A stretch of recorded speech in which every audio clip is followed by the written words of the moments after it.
Today I'm going to tell you an interesting story about the life of Saint Catherine of Siena. Saint Catherine is one of the well-known doctors of the Church and is the patron saint of big family and sickness. She was born on March 25, 1347, in Siena, Italy, and she was the youngest of the 25 children. Her father was a cloth dyer, and her mother was known for her strong character and devotion. When she was a child, she was known for her deep spirituality. At the age of 6, she had her first vision of Jesus seated in glory with Saints Peter, Paul, and John. From that moment, she dedicated her entire life to God. However, when she grew up, her parents wanted her to marry, but she refused. She told her parents that she already made a promise to devote her life to God. She even cut off her hair to deter suitors from pursuing her. Later, she joined the Dominican Third Order, where she spent time in prayer, fasting, and solitude. Her spirituality and kindness drew people to her. Many began to seek her advice, believing she had a special connection with God. Later, she was gifted with a stigmata in her hands, feet, and side.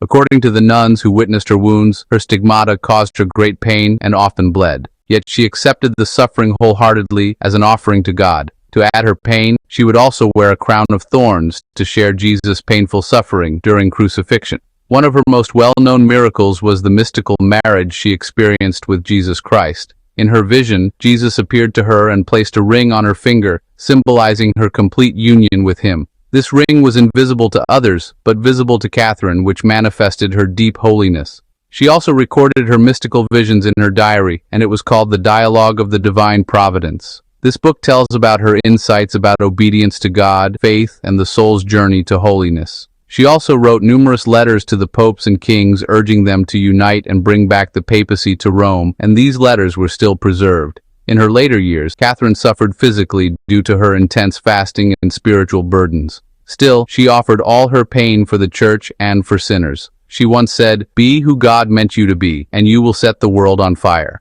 On April 29, 1380, Catherine died in Rome at the age of 33 years old, which was the same age as Jesus when he died.